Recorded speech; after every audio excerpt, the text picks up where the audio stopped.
I'm Deepthi and welcome back to my channel. So we are now going to learn Rule 82 of 120 Rules of Grammar. After this class, I think we're only left with 30 to 35 rules. We'll try to wrap up those as quick as possible, okay? So now Rule 82, use of too much and much too. We use much and too together in two ways. One is too much, other one is much two. ఇక్కడ ఏంటంటే మనం టూని ఇంకా మచ్ని కలిపి two వేస్లో use చేస్తాం. ఒకటి too much ఇంకా much too అని చెప్పేసి. సో టూ మచ్ అనేది we use too much as an adjective and much too we use much too as an adverb. ఇక్కడ ఏంటంటే టూ మచ్ని అయితే మనం యాడ్జెక్టివ్ కింద యూస్ చేస్తాము, మచ్ టూనేమో అడ్వర్బ్ కింద యూస్ చేస్తామని చెప్తున్నారు అనమాట. అసలు ఫస్ట్ అది ఏంటి ఇది ఏంటని తెలియాలంటే మనకి యాడ్జెక్టివ్ అంటే ఏంటి, అడ్వర్బ్ అనేది ఏంటి డిఫరెన్స్ తెలియకపోతే కనుక దీన్ని మనం ఎప్పుడు ఎక్కడ ఎలా యూస్ చేస్తామో తెలియకుండా దీనికి యూస్ చేస్తాం. సో యాడ్జెక్టివ్ అంటే ఏంటి, నౌన్ ఆర్ ప్రొనౌన్కి వాల్యూ యాడ్ చేసేది యాడ్జెక్టివ్. అదే వర్బ్ అయితే వర్బ్కి వాల్యూ యాడ్ చేసేది యాడ్వర్బ్. ఓకే, ఇక్కడ ఏంటంటే much indicates a big quantity of an uncountable substance or element, one that you can't count. ఇక్కడ మచ్ అనే దాన్ని ఏం రిఫర్ చేస్తుందంటే ఏదైనా సరే అన్కౌంటబుల్ సబ్స్టెన్స్ అయినా ఎలిమెంట్ అయినా అది చాలా బిగ్ క్వాంటిటీలో ఉంటే దాన్ని రిఫర్ చేస్తుంది. సో దాన్ని అసలు మనం కౌంట్ చేయలేము. అప్పుడు మనం దీన్ని ఎలా యూస్ చేస్తాం, అసలు టూ మచ్ని ఎప్పుడు యూస్ చేస్తాము, మచ్ టూని ఎలా యూస్ చేస్తాం అనేది చూద్దాం. If the quantity becomes too big, much is preceded by too. అంటే అక్కడ ఏదైతే క్వాంటిటీ సంథింగ్ ఉందో ఆ సబ్స్టెన్స్ ఆర్ ఎలిమెంట్, దాని క్వాంటిటీ అనేది టూ బిగ్ అయితే అంటే చాలా బిగ్ అయితే కనుక అప్పుడు మచ్ అనేది టూతో ప్రిసీడ్ అవుతుంది. అంటే మచ్ కన్నా ముందు టూ వస్తుంది అని చెప్తున్నాడు. అక్కడ ఏంటంటే టూ మచ్ వచ్చి తర్వాత అన్కౌంటబుల్ నౌన్ అనేది మనం విచ్ ఇస్ అంటే too much is followed by uncountable noun. So అప్పుడు ఏంటంటే అది అప్పుడు ఆ టూ మచ్ ఇంకా అన్కౌంటబుల్ నౌన్ కలిపితే అప్పుడు అన్ ఎక్సెసివ్ క్వాంటిటీ. అంటే అక్కడ మనం మచ్ అనేది ఏంటి బిగ్ క్వాంటిటీ అని చెప్తున్నాం కదా, బిగ్ క్వాంటిటీ. అక్కడ టూ మచ్ అని చెప్తులోకి అక్కడ ఏంటంటే అది మనం an excessive quantity of something an element of సబ్స్టెన్స్ని ఎక్స్ప్రెస్ చేస్తున్నప్పుడు సో ఇలా యూస్ చేస్తాం. ఇంకొక way another construction describing an excessive quantity is less frequent and is built with in an adjective. అక్కడ ఏంటంటే ఇది చాలా ఫ్రీక్వెంట్గా ఉండదు, చాలా లెస్ ఫ్రీక్వెంట్, కాకపోతే ఇది యాడ్జెక్టివ్తో ఉంటుంది. ఇక్కడ మనం ఫస్ట్ ఇది టూ మచ్ తర్వాత అన్కౌంటబుల్ నౌన్ చెప్పాం. అదే ఇక్కడ మచ్ టూ తర్వాత ఏమొచ్చిందంటే యాడ్జెక్టివ్ వచ్చింది. ఎందుకంటే టూ మచ్ అనే మనం యాడ్జెక్టివ్ కింద యూస్ చేస్తాం కాబట్టి దాని తర్వాత అన్కౌంటబుల్ నౌన్ వచ్చింది. కాకపోతే మచ్ టూ అనేది యాడ్వర్బ్గా యాడ్వర్బ్ కింద ఉంటుంది. అందుకని దాని తర్వాత మనకి ఏమొస్తుంది అంటే యాడ్జెక్టివ్ వస్తుంది అనమాట. So in this construction much has played the function of increasing, amplifying the verb to. It is equivalent to far too heavy. అక్కడ ఏంటంటే ఇక్కడ మచ్ టూలో మచ్ అనేది ఏంటంటే ఇంక్రీజింగ్ అక్కడ ఇంక్రీజింగ్ సంబంధించింది ఆ రోల్ని ప్లే చేస్తుంది కాబట్టి అక్కడ యాడ్వర్బ్ మనం టూని రిఫర్ చేస్తూ. సో ఇక్కడ ఇది ఎలా అంటే ఫార్ టూ హెవీ అని చెప్తాము కదా, సో అలాగే ఇది కూడా మచ్ టూ అనేది అలా యూజ్ చేస్తామని చెప్పేసి చెప్తున్నాడు. ఇక్కడ అర్థం అవ్వకపోయినా ఎగ్జాంపుల్స్ చూస్తే మీకు క్లారిటీ వస్తుంది. ఎగ్జాంపుల్ చూస్తే he is too much strong. ఇక్కడ స్ట్రాంగ్ అనేది ఏంటి, స్ట్రాంగ్ అనేది యాడ్జెక్టివ్. సో ఇక్కడ మనం యాడ్జెక్టివ్ వచ్చింది యాక్చువల్గా టూ మచ్ అనేది యాడ్జెక్టివ్గా యూజ్ చేస్తాము టూ అని చెప్పాము. ఆల్రెడీ అది యాడ్జెక్టివ్ కింద యూజ్ చేస్తాము. స్ట్రాంగ్ అనేది adjective. He is too much strong అక్కడ ఏమైంది, అది ఇన్కరెక్ట్ అయింది. So he is much two strong అంటే చాలా స్ట్రాంగ్ అని చెప్పేసి ఇక్కడ అది కరెక్ట్ అయింది. ఎందుకంటే మచ్ టూ అనేదేమో యాడ్వర్బ్ అయింది, స్ట్రాంగ్ అనేది యాడ్జెక్టివ్ అయింది. So there is much two sugar. ఇక్కడ ఏమైంది, షుగర్ వచ్చేసి అది నౌన్, అన్కౌంటబుల్ నౌన్ దగ్గర మనం ఏం యూస్ చేయాలి, టూ మచ్ యూస్ చేయాలి అంటే యాడ్జెక్టివ్ యూస్ చేయాలి. సో అక్కడ అందుకని మనకి అది రాంగ్ అయిందనమాట. There is too much sugar, which is correct. In the above examples, it is to be noted that strong is an adjective. Strong అనేది మనకి adjective and sugar is a noun. So thus we use adjective too much with the noun.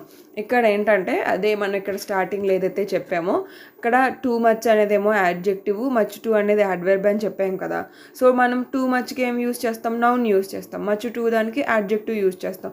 So ఇక్కడ already strong అనేదే adjective కాబట్టి అందుకని మనం much too అనేది use చేస్తాం. ఎందుకు? అది అడ్వర్బ్ కింద ఏంటి, ఇది అడ్వర్బ్, స్ట్రాంగ్ అనేది అడ్జెక్టివ్. తర్వాత ఇక్కడ ఏమైంది? షుగర్ అనేది నౌన్ వచ్చినప్పుడు మనం ఏం యూజ్ చేయాలి? అడ్జెక్టివ్ యూజ్ చేయాలి కాబట్టి టూ మచ్. ఓకే, ఇంకా ఎగ్జాంపుల్స్ చూస్తే he drank too much alcohol last night and this morning he feels ill.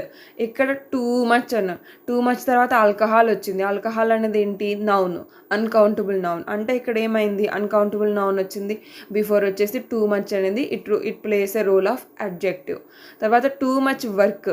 ఇక్కడ ఏమైంది? వర్క్ అనేది అగైన్ నౌన్, కాకపోతే అన్కౌంటబుల్ నౌన్ కాబట్టి ఇక్కడ కూడా టూ మచ్ అనేది అడ్జెక్టివ్ రోల్ని ప్లే చేస్తుంది. So too much work and not enough play make Jack a dull boy. This car is much too expensive. ఇక్కడ ఏమైంది? ఎక్స్పెన్సివ్ అనేది మనకి అడ్జెక్టివ్. సో అక్కడ ఎందుకంటే ఎక్స్పెన్సివ్ అనేది క్వాలిటీని లేకపోతే అక్కడ నౌన్ని డిస్క్రైబ్ చేస్తుంది కదా. ఏంటంటే కార్ని డిస్క్రైబ్ చేస్తుంది. అది ఎలాంటి కార్ అంటే ఎక్స్పెన్సివ్ కార్ అని చెప్పేసి. సో అక్కడ మనకి ఆల్రెడీ అడ్జెక్టివ్ ఉంది కాబట్టి మనం ఏం యూజ్ చేయాలి? అడ్వర్బ్ యూజ్ చేయాలి. So much too for me to buy. So much too is an adverb here. This case is much too heavy అనేది ఏంటి? అడ్జెక్టివ్. సో ఇక్కడ మచ్ టూ అనేది adverb. You can't carry it. This case is much too heavy, you can't carry it. Next rule 83. Possessive case is always followed by noun. మనకి possessive ఏమున్నాయి? Pronouns his, hers, its, theirs, yours, ours. ఇవి possessive cases. So ఇవేవైతే possessive case ఉన్నాయో possessive case is always followed by noun అని చెప్పేసి చెప్తున్నాడు. Examples చూస్తే his belongings were lost, his earnings are not enough, his surroundings are not clean. ఇక్కడ belongings, earnings, surroundings ఇవన్నీ కూడా ఇవేంటంటే నౌన్స్ అనమాట. So in the above examples all three word following the possessive case his, belongings, earnings and surroundings are nouns. కాకపోతే అక్కడ some more examples of noun which are always plural ఏంటంటే కొన్ని మనకి noun అవి సింగులర్ ఉండవు, వాటికి అవి ఆల్వేస్ ప్లూరల్ ఉంటాయి. అవి ఏంటంటే riches, premises, spectacles, bowls, valuables, proceeds, arms, billiards, movables, wages, thanks, annals, measles, trousers, goods, socks, fetters, shorts, pantaloons, tidings, mumps, eatables, scissors, stockings, surroundings, breeches, arms, tongs. కొన్ని వాటికైతే అసలు వాటికి సింగులరే ఉండదు, ప్లూరల్లోనే ఉంటాయి. ఎందుకంటే అవి పెయిర్. ఎలా అంటే ఇప్పుడు సిజర్స్, టాంగ్స్, ట్రౌజర్స్ ఇవేవైతే ఉన్నాయో అవి పెయిర్లా ఉంటాయి కాబట్టి అవి ఖచ్చితంగా ప్లూరల్లోనే ఉంటాయి. వాటికి అసలు సింగులర్ ఫామే ఉండదు. కొన్ని మనకి ఇప్పుడు ఫర్ ఎగ్జాంపుల్ గూడ్స్ ఉంది.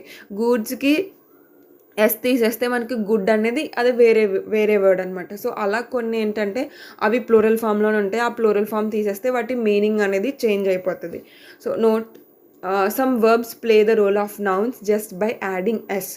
ఇక్కడ ఏంటంటే కొన్ని వర్బ్స్కి మనం ఎస్ యాడ్ చేస్తే అవి నౌన్ కింద రోల్ ప్లే చేస్తాయని చెప్తున్నాడు. అవి ఎగ్జాంపుల్స్ చూస్తే బిలాంగ్ అనేది వర్బ్, బిలాంగింగ్స్, ఎర్నింగ్స్, సరౌండింగ్స్ ఇవి వర్బ్స్ అయినా వాటికి ఎస్ యాడ్ చేస్తే అవి నౌన్ కింద మనకి నౌన్ రోల్ని ప్లే చేస్తాయి అన్నమాట. ఎగ్జాంపుల్స్ చూస్తే all his goods were sold at throw away prices, spectacles have been broken, kindly give me a pair of scissors. ఇక్కడ అబ్జర్వ్ చేస్తే ఆల్ హిస్ గూడ్స్ అన్నాడు. గూడ్స్ అనేవి ప్లూరలే కాబట్టి వర్ అనేది ప్లూరల్ వర్బ్ వచ్చింది. స్పెక్టకల్స్ కాబట్టి ఇది కూడా ప్లూరల్ కాబట్టి హ్యావ్ అన్నది వచ్చింది, హ్యాజ్ రాలేదు. Kindly give me a pair of scissors. ఇక్కడ నెక్స్ట్ పెయిర్ ఆఫ్ సిజర్స్ అన్నాం కాబట్టి ఇక్కడ యాక్చువల్లీ మనం kindly give me A pair of scissors అని చెప్పాము. నార్మల్గా వేరే హెల్పింగ్ వర్బ్ ఏమి యూజ్ చేయలేదు, కానీ యూజ్ చేస్తే ఇలా ఏ పెయిర్ ఆఫ్ సిజర్స్ అన్నప్పుడు అక్కడ మనం సింగులర్ యూజ్ చేస్తాం, ఎందుకంటే సిజర్స్ అని చెప్పలేదు, ఏ పెయిర్ అని ఒకటి మెన్షన్ చేసాం కాబట్టి అలాంటప్పుడు అయితే సింగులర్ వర్బ్ అనేది యూజ్ చేస్తాడు. Okay, a pair of scissors or a pair of scissors is good enough అలా చెప్తారనుకో. చెప్పరా, a pair of scissors are good enough or is నాకు కూడా కన్ఫ్యూజన్లా.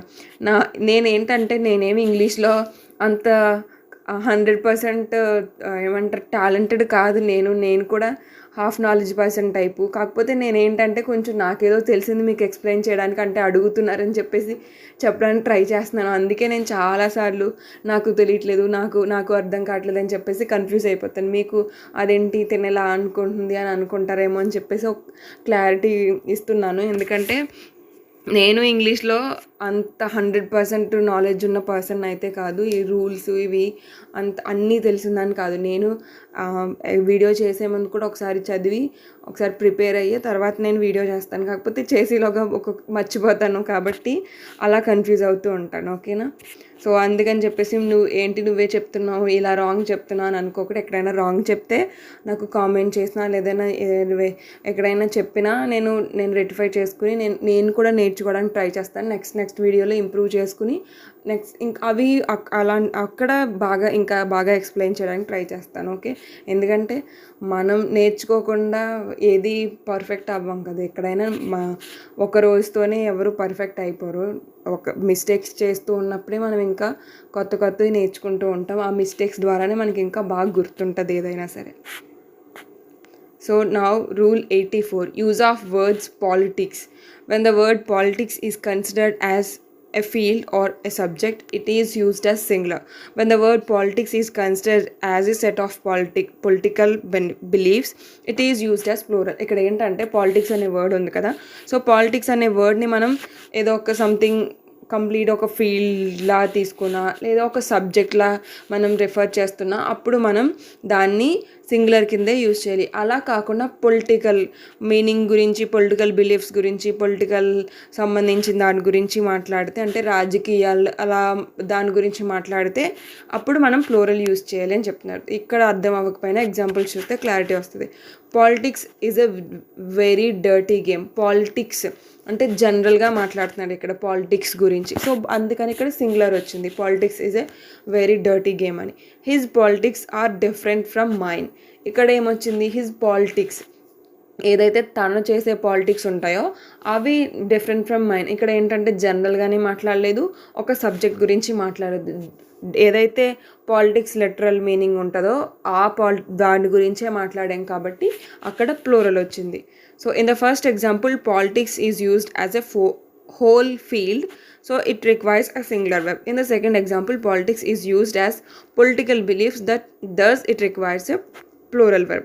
ఇంకా ఎగ్జాంపుల్స్ చూస్తే her politics have become more liberal over the past years. Politics అంటే ఏదైతే politics ఉన్నాయో అవి లిబరల్ అయినాయి అని చెప్తున్నారు. అందుకని ఇక్కడ పాలిటిక్స్ గురించే మాట్లాడాడు కాబట్టి ప్లూరల్ వచ్చింది, have. His politics are generally considered to be the right of centre. ఇక్కడ కూడా పాలిటిక్స్ గురించే మనం ఆ పొలిటికల్ సంబంధించిన దాని గురించి మాట్లాడుతున్నాం కాబట్టి ఆర్ వచ్చింది plural. Politics is the main subject of Leicester university. ఇక్కడ సబ్జెక్ట్ గురించి చెప్తున్నాం అందుకని సింగులర్ వచ్చింది. Joe is very active in left wing politics. Joe is very active in left wing politics. ఇక లెఫ్ట్ వింగ్ పాలిటిక్స్ అంటే ఇక్కడ జనరల్గా మాట్లాడుతున్నాను తప్పితే పాలిటిక్స్ మెయిన్ ఏదైతే పొలిటికల్ అది ఉంటుందో వాటి గురించి మాట్లాడలేదు కాబట్టి ఇక్కడ మనకి సింగులర్ వచ్చింది. Okay, now rule 85, usage of mathematics and statistics. ఇక్కడ పొలిటికల్ ఎలా యూజ్ చేసామో ఇది కూడా అంతే.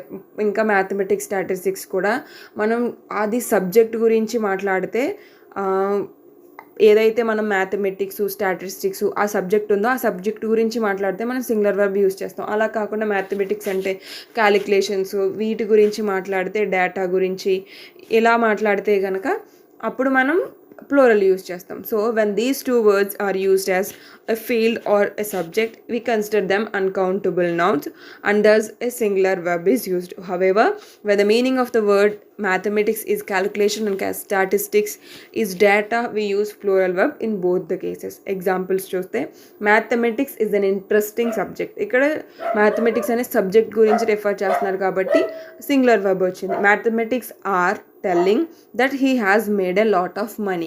అక్కడ ఏంటి క్యాలిక్యులేషన్స్ గురించి చెప్తున్నాడు, తను చాలా he made a lot of money అని చెప్తున్నారు. కాకపోతే అది ఎలా తెలుస్తుంది అంటే మ్యాథమెటిక్స్ చూసినప్పుడు తెలుస్తుంది అని చెప్తున్నాడు. సో అక్కడ ఏంటంటే క్యాలిక్యులేషన్ రిఫర్ చేస్తున్నాడు కాబట్టి అందుకని అక్కడ మనకి ఆర్ వచ్చింది helping verb. Statistics is difficult to understand అంటే ఇక్కడ సబ్జెక్ట్ గురించి మాట్లాడుతున్నాడు. Statistics tells us that it will rain today అంటే అక్కడ స్టాటిస్టిక్స్ అనేది డేటా గురించి చెప్తున్నారు కాబట్టి అందుకని ఇక్కడ మనం ప్లూరల్ వెబ్ యూజ్ చేసాం. ఓకే, నా ఇంకా ఎగ్జాంపుల్స్ ఇంకా the word data is plural, the singular form of data is datum. Data అనేది ఇట్ సెల్ఫ్ ప్లూరల్ వర్డ్. ఒకవేళ దానికి సింగులర్ యూజ్ చేయాలంటే డేటా అనేది సింగులర్ కాదు, డేటమ్ అనేది సింగులర్ అని చెప్పేసి చెప్తున్నాడు. Data wants us and we will have to change our strategy. ఇక్కడ డేటా అనేది ప్లూరల్ వర్డ్, వార్న్ అనేది వర్బ్. ఇక్కడ వర్బ్ అయినప్పుడు మరి వర్బ్కి సింగులర్ అంటే వర్బ్ సింగులర్ ఏమవుతుంది, వర్బ్కి ఎస్ యాడ్ చేస్తే సింగులర్ అవుతుంది, ఎస్ తీసేస్తే ప్లూరల్ అవుతుంది. So data itself is a plural verb కాబట్టి ప్లూరల్ వర్డ్ కాబట్టి we have to use the plural verb. అందుకని data won us and we will have to change our strategy. Okay, note the word summons is singular noun but summon is a verb. The plural form of summons is summonses. Okay, summons అనేది singular noun, కాకపోతే yes తీసేస్తే someone అనేది verb. So మనకి yes తీసేస్తే అక్కడ summons అనేది plural, someone అంటే singular noun కాదు అని చెప్పేసి చెప్తున్నాడు. సమ్మన్స్ అంటేనే సింగులర్ నౌను, అలా కాకుండా సమ్మన్ అంటే అది వర్బ్. సో మనకి అసలు సమ్మన్స్కి ప్లూరల్ ఫామ్ ఏంటంటే summonses. Okay, 2 summons were issued. Wrong, 2 summonses were issued or 2 summons వచ్చింది కాబట్టి was వస్తుందా, రాదనుకుంటా. Okay, rule 86. we use the article a when we mean one of many and the article the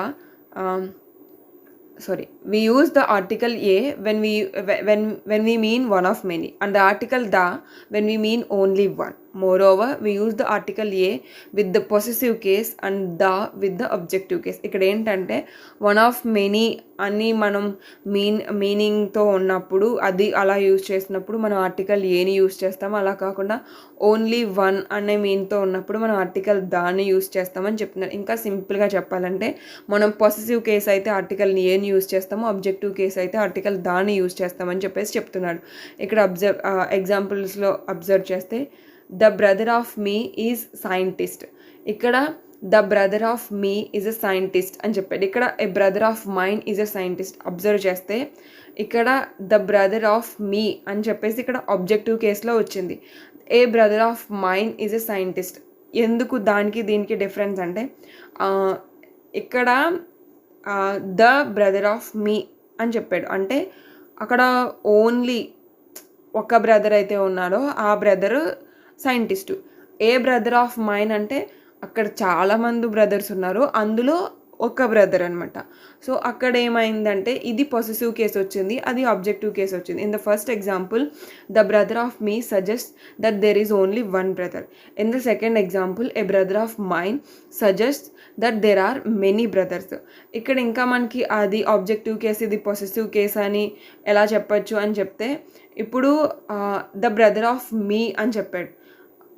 ఎలా అంటే మనం observe చేస్తే మనకి ఇది ఎలా తెలుస్తుంది అంటే అది మనకి ప్రొనౌన్ ఉంది కదా, ప్రొనౌన్కి ఐకి ఆబ్జెక్టివ్ కేస్ ఏంటి మీ, పొసెసివ్ కేస్ ఏంటి mine.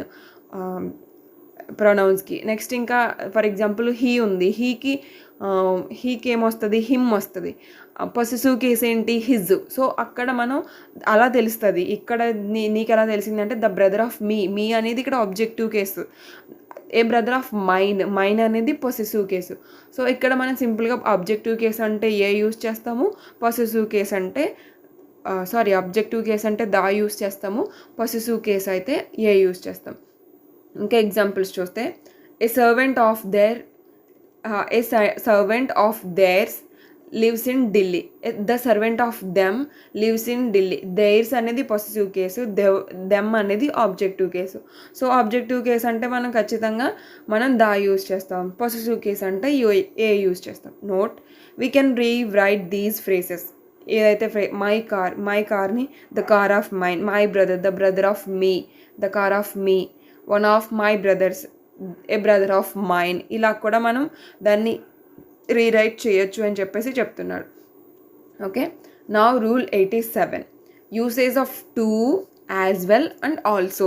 When we have to denote some extra thing in a sentence, we use these three words. It is to be noted that also cannot be used at the end of the sentence. However, to and as well as can be used at the end of the sentence. ఇక్కడ ఏంటంటే మనం ఏదైనా ఒక సెంటెన్స్లో మనం ఇంకా extra గురించి చెప్తున్నప్పుడు మనం టు, యాజ్ వెల్, ఇంకా ఆల్సోని యూజ్ చేస్తాం. ఈ త్రీ వర్డ్స్ని యూజ్ చేస్తాం.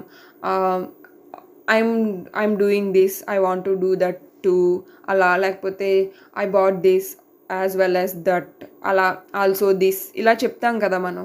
ఏవైతే మనం ఎడిషనల్గా చెప్తామో వాటికి మనం ఈ three words too, as well, ఇంకా ఆల్సోని యూజ్ చేస్తాం. అయితే ఇక్కడ గుర్తుపెట్టుకోవాల్సింది ఏంటంటే ఆల్సోని at the end of the సెంటెన్స్ని యూజ్ చేయకూడదు అని చెప్తున్నాడు. కాకపోతే టు ఇంకా యాజ్ వెల్ యాజ్ని యూజ్ చేయొచ్చు, కాకపోతే ఆల్సోనే యూజ్ చేయకూడదు అని చెప్పేసి చెప్తున్నాడు.